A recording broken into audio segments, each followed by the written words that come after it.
boy dreams about being a race car driver at some point in his life. Well, one man has made his dream come true, and he's using it to inspire others. And oh yeah, did I mention he's also a sergeant with the Los Angeles Sheriff's Department? Calendar.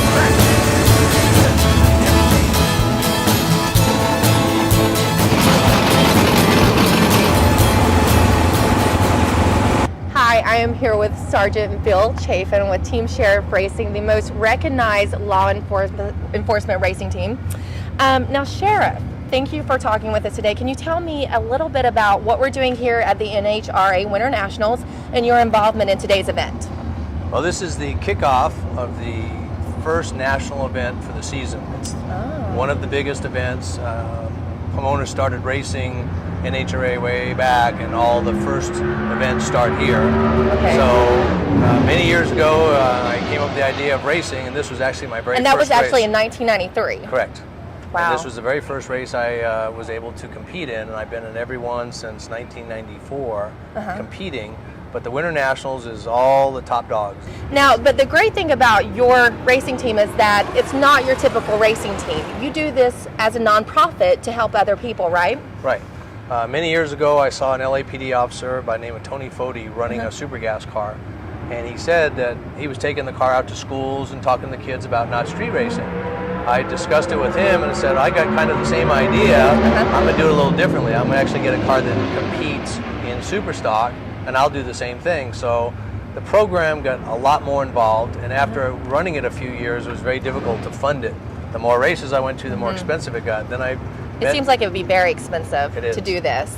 I met with somebody who suggested I write up a nonprofit proposal to the IRS, which I did, and they granted me a nonprofit proposal, an ID number, and that was it. So I got a nonprofit status, I did an incorporation, and now everything's all under one umbrella.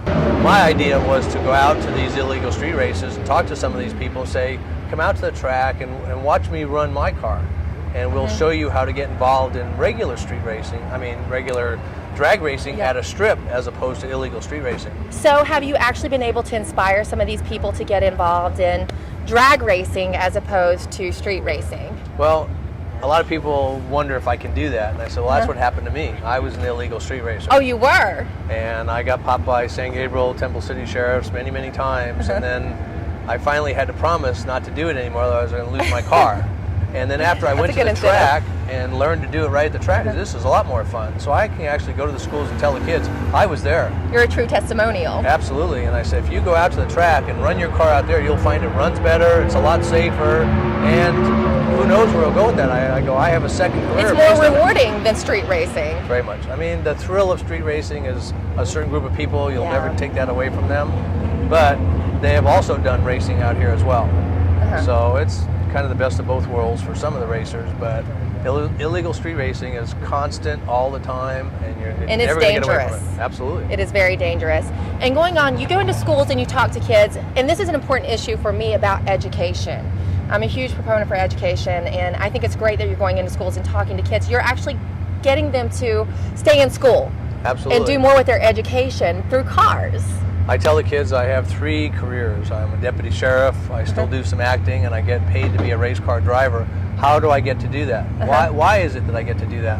And kids will raise their hands, say, they come up with the funniest answers, but the main answer is I stayed in school and got an education. I didn't know exactly what I wanted to be when I was 16, 17, 18, but when the light bulb finally came on, at least I had the education to back it up. Right, and that's fantastic. Tell us about some of the other things that your nonprofit is doing to help others. I know one thing we've talked about before is the fact that people donate cars. Correct. Tell us a little more about that. I think it's so interesting. You take these cars and you turn them around and you give them to kids, right? Right. One thing that I learned early on is that sometimes parents just can't help you, and you got to do it on your own. So I saved up every penny I had, and I bought an old clunker, and I saved again for the next car. So I've had single moms and single dads come to me and go, what do I do with a kid that he's a good kid, he's doing okay in grades, but I can't afford to get him a car, I stick him on the bus, and he gets in trouble with his friends. So what can we do? And I said, well, I got this old Honda that somebody donated. It needs a head gasket. We'll do some work on it. I'll make him help me, and then I will give you guys the car. You register it, insure it. I'll keep the title on the car, and whatever it costs me to get the car on the street, is what you're going to pay for the car when he graduates from high school. So if the car costs me $500 to get up and running, that's what you owe me. But in the meantime, I will show him how to write a letter to a paint shop and say, I'm involved with Team Sherrif Racing. I don't do drugs. I tell other kids not to do drugs. I come out to the races and promotional events with Bill and talk to other kids about doing the right thing. So because of that, they'll give him a brand new paint job. We got new radios, tires, special rims. So we get through with the car. The car is now worth $1,500. So it's an investment for them. And I tell them, if you ever get caught doing any drugs, zero tolerance. You can't even try it. Well, I wanted to try it once. There's no reason to try it once. What are you going to do? Try it once and continue on? No. Zero tolerance. Or I take the car back. Or if your grades fail, you have to bring your grades up, maintain at least a B average, and we'll work with you on that, and get involved in some sort of team sport. I don't care what sport it is, but something where it's a team where you have to work with other kids.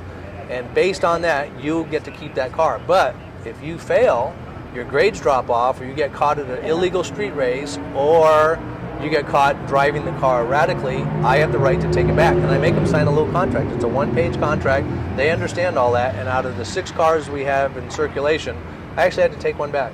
Kid got a job and dropped out of school. I took the car back. Wow. His mom, we all talked about it. After about a month, he realized his mistake. He says, all right, I'm back in school. He got his car back. That's great. That's how important it was. If he hadn't really had that car as an incentive, he might have just stayed out of school. That's an amazing thing. So really, you're promoting education, saying no, right, absolutely, and not racing illegally. There's a lot to it. That's quite a message, yeah.